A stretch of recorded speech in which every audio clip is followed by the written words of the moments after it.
আসসালামু আলাইকুম। ঢাকা কলেজের মনোবিজ্ঞান বিভাগের দ্বিতীয় বর্ষের শিক্ষার্থীরা, আশা করছি তোমরা সবাই ভালো আছো, সুস্থ আছো। আমি তোমাদের মনোবিজ্ঞান পরিসংখ্যান 2 এই কোর্সের একটি ক্লাস নিয়ে আজকে আলোচনা করব। সেটা হচ্ছে কায় বর্গ অভিক্ষা। ইতিপূর্বে এই কোর্সের আমি বেশ কতগুলো মানে বেশ কতগুলো অঙ্ক করেছি। তোমরা নিশ্চয়ই সেইগুলো বাসায় প্র্যাকটিস করেছো এবং আশা করছি বুঝতে পারছো। কারণ আমি বলেছিলাম কারো যদি কোনো সমস্যা হয় তাহলে আমাকে কমেন্টসে জানাতে। আমি চেষ্টা করব সেই সব জায়গা যেগুলোতে তোমাদের একটু দুর্বলতা রয়ে গেছে সেটা বুঝিয়ে দিতে। যাই হোক, আজকে আমরা নতুন একটা অঙ্ক নিয়ে হাজির হলাম, সেটা হচ্ছে কায় বর্গ অভিক্ষা। ইতিপূর্বে আমরা বলেছি কায় বর্গ অভিক্ষা কাকে বলে, কায় বর্গ অভিক্ষার বৈশিষ্ট্যগুলো আমরা জেনেছি। সো আজকে আমরা শুধুমাত্র কায় বর্গ অভিক্ষার অঙ্কটাতে চলে যাচ্ছি। তো দেখো, আমি একটা অঙ্ক লিখেছি, নিম্নের প্রদত্ত তথ্য থেকে শিক্ষা ও দক্ষতার মধ্যে সম্পর্ক যাচাই করো। তাহলে কি হচ্ছে, দেখা যাচ্ছে যে এখানে কায় বর্গ অভিক্ষায় কি হয়, দুটা জিনিসের রিলেশনগুলো আমরা বের করি। তা দেখো, এখানে একটা আছে লোক সংখ্যা, দক্ষ অদক্ষ, শিক্ষিত অশিক্ষিত। আমরা বরাবরের মতোই কি করব, প্রকল্প উন্নয়নের যে ধাপগুলো আছে সেই ধাপগুলো ফলো করি, অঙ্কটা করব। তাহলে আমরা প্রথমে জানি স্টেপ 1। এবং এখানে কি হয়, এখানে হচ্ছে পর্যবেক্ষিত মান এবং প্রত্যাশিত মানের একটা মানের পার্থক্যের বর্গকে আমরা যদি আবার কি বলে এক্সপেক্টেড ভ্যালু দিয়ে, দ্যাট মিনস প্রত্যাশিত মান দিয়ে ভাগ করি, তাহলে আমরা কায় বর্গ অভিক্ষা পাই। যাই হোক, সেটা একটু পরে গিয়ে দেখবা। আমরা একটু আগে প্রকল্প প্রণয়নের যে ধাপগুলো, সেই ধাপগুলো বা স্টেপগুলো ফলো করে যেভাবে যাই। দেখো, ফার্স্ট স্টেপে 1-এ আমরা কি করি, প্রকল্প প্রণয়ন করি। একটা হচ্ছে প্রকল্পের নাল হাইপোথিসিস এবং এটা হচ্ছে অল্টারনেটিভ হাইপোথিসিস। তাহলে কি হবে, এখানে দেখো আমরা এখানে বসলাম কি, কায় বর্গ অভিক্ষায় একটা হচ্ছে অবজার্ভ ভ্যালু, দ্যাট মিনস পর্যবেক্ষিত মান, আর একটা হচ্ছে এক্সপেক্টেড ভ্যালু, প্রত্যাশিত মান। এটিকে আমরা অবজার্ভকে ও দিয়ে বলছি, আর এক্সপেক্টেডকে বা প্রত্যাশিত মানকে এক্সপেক্টেড ভ্যালু ই দিয়ে প্রকাশ করছি। এই জন্য ঠিক আমি এটাই লিখলাম। নাল হাইপোথিসিস কি হবে, তাহলে পর্যবেক্ষিত মান এবং প্রত্যাশিত মানের মধ্যে আসলে এভাবে বুঝছি, তাহলে পার্থক্য নাই। তাহলে এইখানে আমরা কি আছে, শিক্ষা ও দক্ষতার মধ্যে সম্পর্ক নাই। নাই মানে সমান।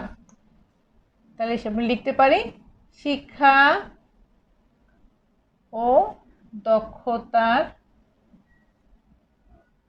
মধ্যে সম্পর্ক নাই। এটা কি, আমার নাল হাইপোথিসিস। এবার আমরা বলছি অল্টারনেটিভ হাইপোথিসিস। তাহলে কি হবে, ও নট ইকুয়াল টু ই। তাহলে শিক্ষা ও দক্ষতার মধ্যে সম্পর্ক আছে। শিক্ষা ও দক্ষতার মধ্যে সম্পর্ক আছে। এটা হচ্ছে আমার অল্টারনেটিভ হাইপোথিসিস। ওকে, স্টেপ 2-তে কি করি আমরা, স্টেপ 2-তে আমরা কেন এই টেস্টটি করছি সেটা লিখি। যেহেতু উপাত্তগুলো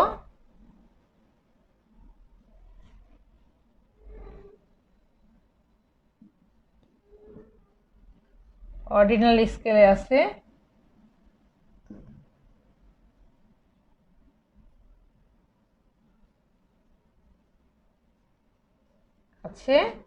তাই কাই বর্গ স্কয়ার টেস্ট করছি। আমরা কেন করছি জাস্ট এটুকু লিখতে পারি, যেহেতু এইখানের এই এই এই মানে এইটার উপাত্তগুলো অর্ডিনাল স্কেলে পরিমাপিত, তাই আমরা কাই বর্গ টেস্ট বা কাই স্কয়ার টেস্ট করছি। ঠিক আছে, এবার আমরা লিখব স্টেপ 3। স্টেপ 3-তে আমরা কি লিখি? স্টেপ 3-তে আমরা লিখব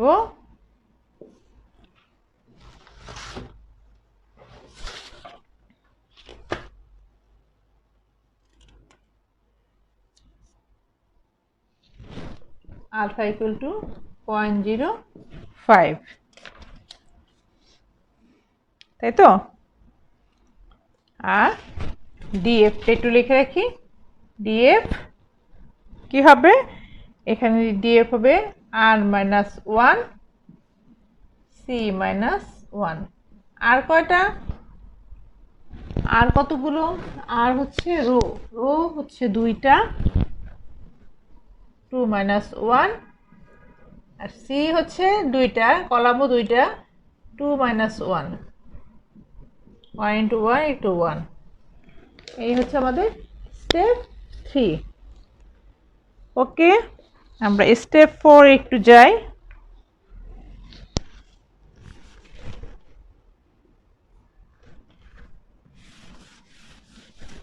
স্টেপ 4-এ আমরা রিজেকশন এরিয়াটা লিখে রাখি না? একই রকম আমরা স্টেপ 4-এ রিজেকশন এরিয়াটা লিখব।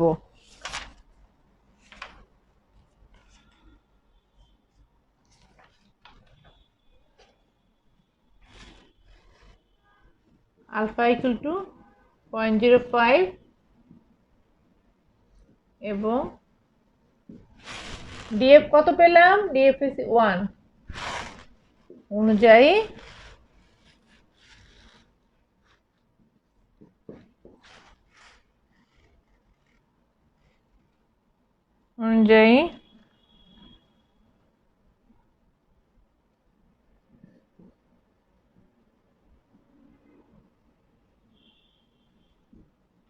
এই প্রান্তিক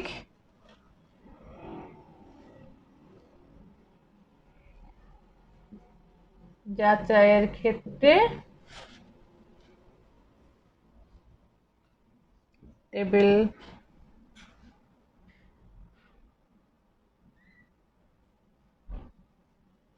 টেবিল থেকে প্রাপ্ত সংশয় মান কত?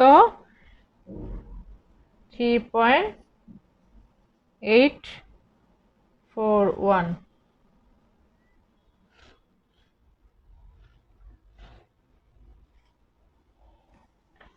আমরা একটু মানটা একটু দেখে নেই, সংশয় মানটা আসছে কত?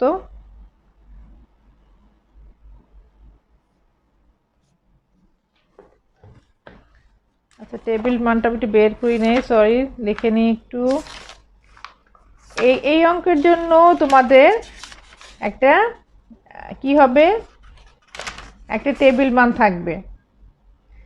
দেখো, টেবিল সি থেকে আমাদের একটা আছে critical values of chi square. এখানে তোমরা আবার সেম ক্রিটিক্যাল ভ্যালুর একটা মান পাবা। দেখো, ডিএফ অনুযায়ী ডিএফ হচ্ছে 1 এবং আমার 0.05-এর 3.84। এটা হচ্ছে তোমার কি টেবিল মান।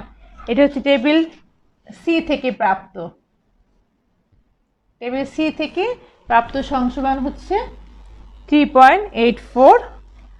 3.84। ওকে, আর আমাদের নির্ণীত যে কাইবর্গ মান, কি হয়?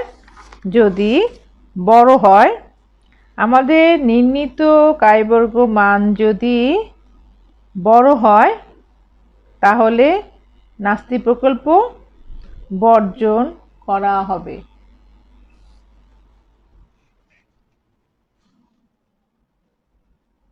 যদি আমাদের নির্ণীত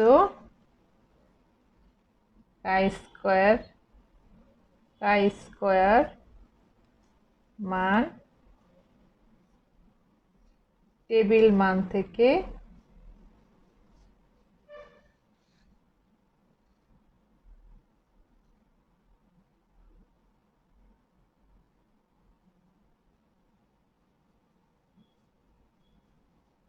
বড়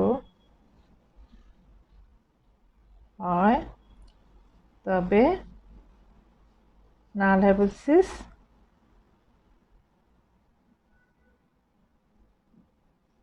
বর্জিত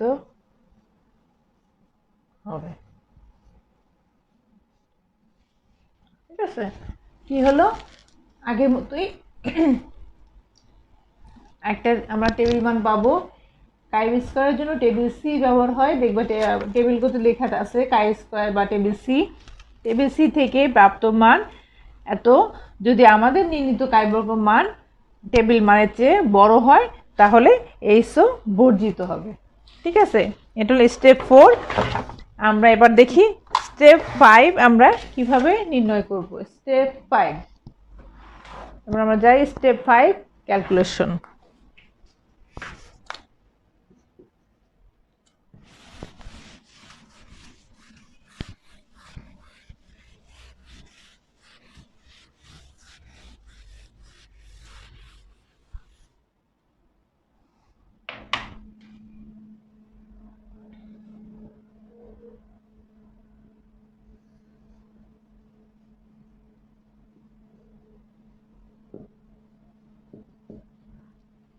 স্টেপ 5 এর আগে আমি আবার একটু অঙ্কটা করে নিই।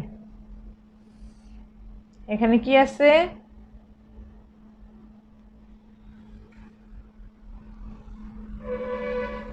আচ্ছা আমরা স্টেপ 5 এর আগে আমরা এই অঙ্কের মধ্যে একটু লিখে নিই।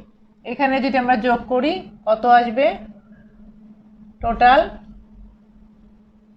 টি অফ কি এটা রো 868, এখানে 68, 8 6 8 6, এটা যদি করি আমরা দেখো 90, এটা যদি করি 16 এবং 1 3 3 4 46, টোটালটি কত 6 9 10 136। ঠিক আছে, দেখো এটা হচ্ছে টি বা এটা হলো এন, এটা এনও বলতে, টোটাল এন বলতে পারি।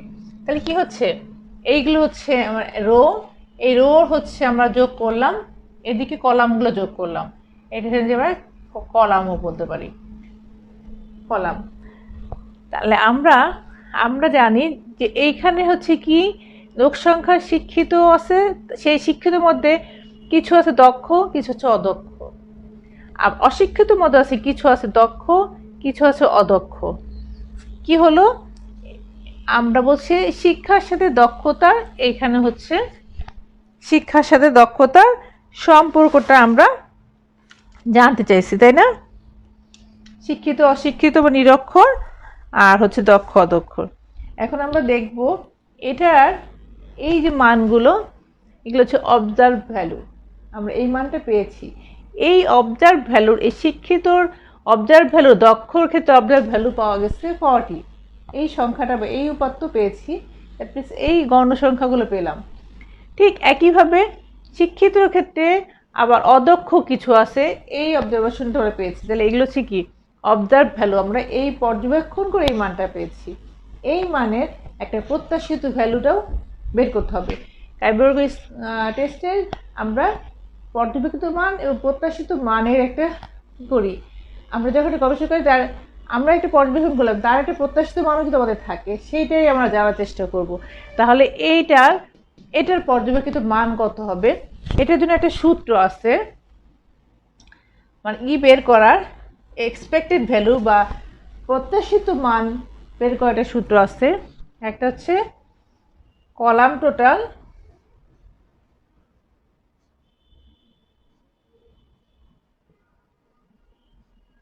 ইন্টু রো টোটাল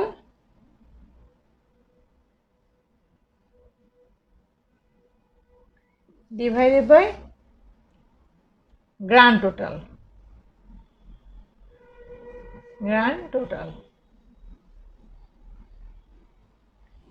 এইটা দিয়ে আমরা প্রত্যেকটা পর্যবেক্ষিত মানের একটা প্রত্যাশিত মান বের করব।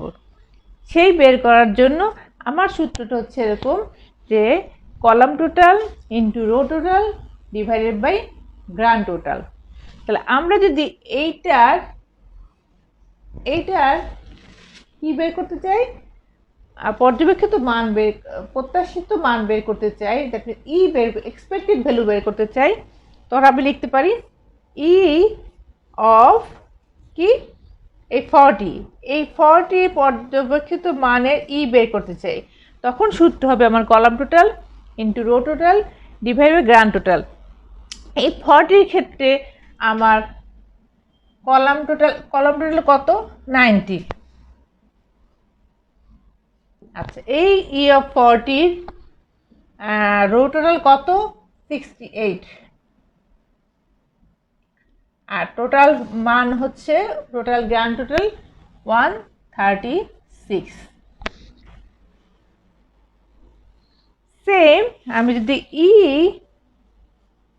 অফ কি বের করতে চাই 28 এটা বের করতে চাই, এটার এক্সপেক্টেড ভ্যালু বের করতে চাই, অবজার্ভ ভ্যালুর আমি এক্সপেক্টেড ভ্যালু বের করতে চাই, সূত্র হবে column total into row total divided by grand total.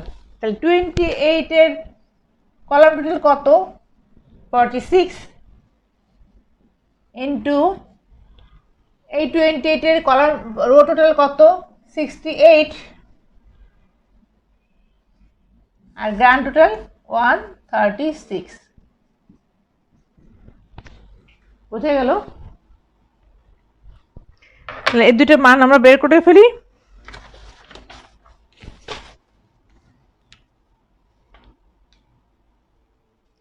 এটা আসবে 45, এটা আসবে 46 এর এটা,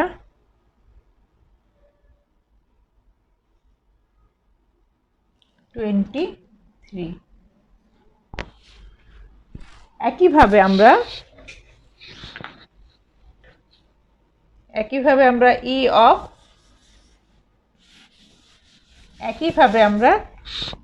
অফ 50 বের করব। এখানেও ই অফ 50 সময় তোমার কি হবে, কলাম টোটাল কোনটা, এই 50 এর কলাম টোটাল 90, এই 50 রো টোটাল কোনটা 68, গ্রান্ড টোটাল 136। ই অফ 18 বের করব। ই অফ 18 এর কলাম টোটাল কত 46, গ্রান্ড রো টোটাল কত 68 এবং 136। এটা যদি আমরা ক্যালকুলেশন করি মান কত আসবে 90, 68, 145, আর এটার মান আসবে 46, 68, 136, 23। মানগুলো প্রত্যেকটা একই রকম হয়ে গেল, ভিন্ন রকম হলে তোমাদের বোঝাতে সহজ হতো। এই দুইটা জিনিসই 68 হওয়ার জন্য একটু লাগতেছে, ঠিক আছে। যাই হোক, এটাই কিন্তু তোমার মূল কাজ, প্রত্যেকটা অবজার্ভ ভ্যালুর এক্সপেক্টেড ভ্যালু বের করার জন্য আমাকে এই সূত্রটা ফলো করতে হবে যে row total into column total divided by grand total, অথবা column total into row total divided by grand total. প্রত্যেকটার কলামের সময় আমরা দেখব সে কোথায় আছে, তখন তার কলাম টোটাল যা সেটা দিব। এই মানটা যখন এখানে থাকবে তখন তার রো টোটাল কত হবে into divided by grand total কত হবে। এইভাবে আমরা 4টা মান পেয়েছি। তাহলে আমরা এখন নেক্সট চলে যাই। এইবার দেখো অঙ্কটায় কি আছে।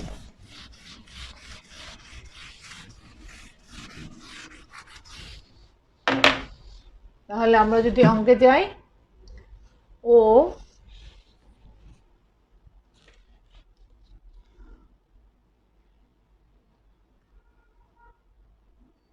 একটা ছিল 40, একটা ছিল 28,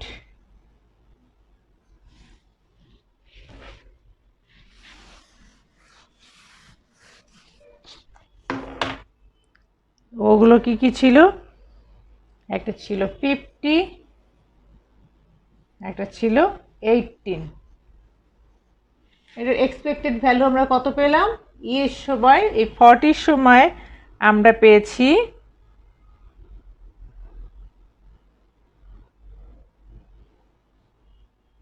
যখন 40 বের করেছি তখন মান পেয়েছি 45, এটা 23, 45, 23। আমাদের মানগুলো একই রকম হয়েছে, সবসময় এরকম হবে না। আচ্ছা, এই হলো আমরা প্রত্যেকটার অবজার্ভ ভ্যালুগুলোকে লিখলাম। 40, এই 40-র এক্সপেক্টেড ভ্যালু আমরা কত পেয়েছিলাম, সূত্র অনুযায়ী 45। 28-এর এক্সপেক্টেড ভ্যালু পেয়েছি 23। দেখো আবার এই 50 অবজার্ভ ভ্যালুর মান পেয়েছি 45, এটার মান পেয়েছি 23। এখন আমরা কাই বর্গের যে সূত্র দিকে যাই, আগাই। তাহলে আমরা ও পেয়ে গেলাম, ইও পেয়ে গেলাম।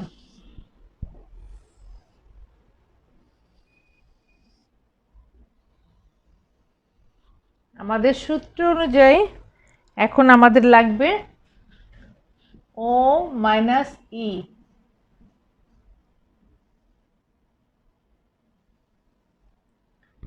ও minus E whole square O minus E whole square divided by ই।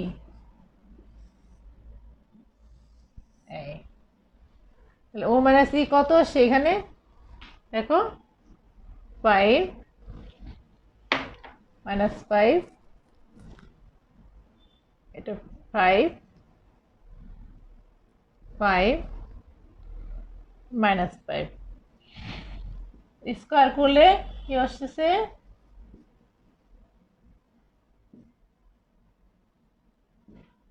এই। ঠিক আছে, আমরা কি করলাম, ও মানে ও থেকে ই বিয়োগ দিলাম, মানে অবজার্ভ ভ্যালু থেকে এক্সপেক্টেড ভ্যালু মাইনাস করলাম, তারপর জাস্ট তাকে বর্গ করে দিলাম, ও মাইনাস ই হোল স্কোয়ার। এখন ও মাইনাস ই হোল স্কোয়ারকে ই দিয়ে ভাগ করব, ই দিয়ে ভাগ করব। তাহলে কি আছে, ও মাইনাস ই হচ্ছে 25, ই কত 45। এটা যদি এবার ভাগ করি তাহলে মানটা পাবো 0.555, 1.087, 0.555, 1.087। এই অঙ্কটার মানগুলো আসলে প্রত্যেকটি একই রকম। এখন যদি আমরা এটাকে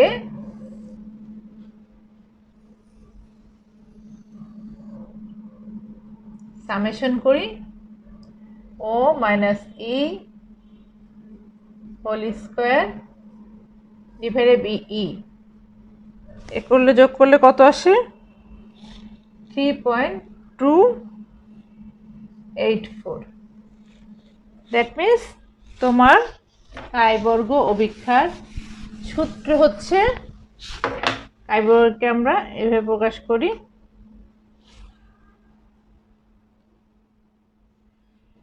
এটার সূত্র হচ্ছে summation O minus E whole square divided by E. That means 3.284। Chi বর্গ কিন্তু সব থেকে সোজা, অনেক সোজা একটা অঙ্ক। আমার ধারণা তোমরা সবাই বুঝতে পারছো। এইটা হচ্ছে আমরা জাস্ট অঙ্কটা সূত্র অনুযায়ী বের করে ফেললাম। এখন আমাদের আরেকটা কাজ আছে, সেটা কি? সেটা হচ্ছে সিদ্ধান্ত নেওয়া। আমরা আগে বলেছিলাম সিদ্ধান্তটা আমরা লিখব। সিদ্ধান্ত লিখতে হলে কি করতে হবে? স্টেপ 6 যেতে হবে।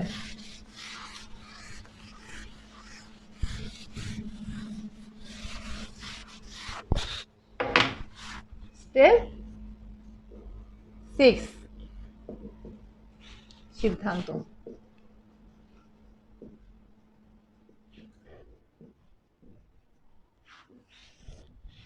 আলফা ইকুয়াল টু 0.05 এবং ডিএফ 1 অনুযায়ী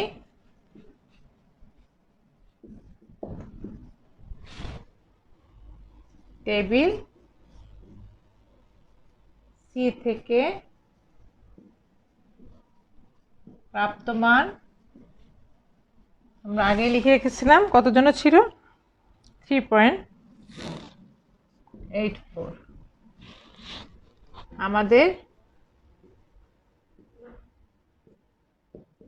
আমাদের নির্ণীত কাই বর্গ, কাই বর্গ মান 3.284।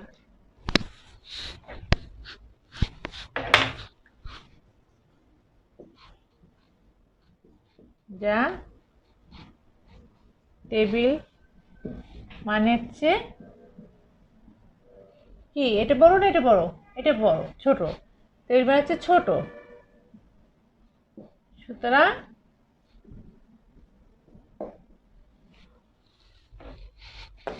কি হবে? নাল হাইপোথিসিস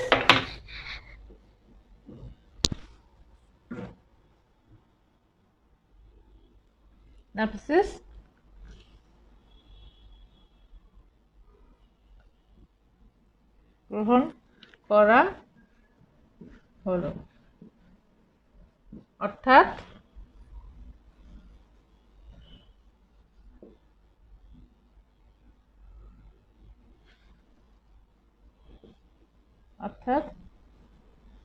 শিক্ষার সাথে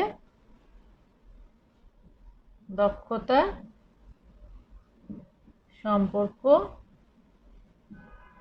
নাই।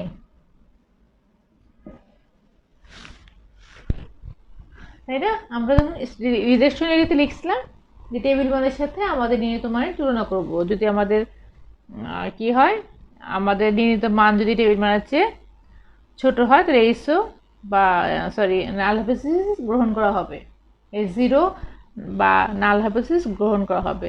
বা আমি উল্টা লিখছিলাম, তখন বড় হলে এই জিরো বর্জিত হবে। যেহেতু ছোট, সো এই জিরো বা নাল হাইপোথিসিসকে গ্রহণ করা হলো। আর আমরা কি লিখেছিলাম নাল হাইপোথিসিসের সময়? যে শিক্ষার সাথে দক্ষতার সম্পর্ক নাই। দ্যাট মিনস আমরা এইটাই পেলাম। তো শিক্ষার্থীরা, আমরা একটু কাই বর্গটা অভিজ্ঞতা বাসায় একটু চেষ্টা করব। আমার ধারণা বেশ সোজা, তোমরা সবাই বুঝতে পারবে এবং নিজেরা বাসায় প্র্যাকটিস করে শিখতে পারবে। তোমরা সবাই সুস্থ থাকো, ভালো থাকো এবং সাবধানে থাকো, কারণ করোনার দ্বিতীয় ঢেউ আবার আসা শুরু করেছে। আমি চাচ্ছি আমার সমস্ত শিক্ষার্থীরা স্বাস্থ্যবিধি মেনে সবাই বাসায় থাকবে। এবং স্বাস্থ্যবিধি বাসায় থাকবে তা না, কাজ তো করতেই হবে, কিন্তু স্বাস্থ্যবিধি মেনে চলবে। তাহলে আমরা আমাদের এই সুন্দর দেশটাকে করোনা মুক্ত রেখে দেশটাকে আমরা আরও এগিয়ে নিতে পারবো। ঠিক আছে, সবাই ভালো থাকো। আল্লাহ হাফেজ।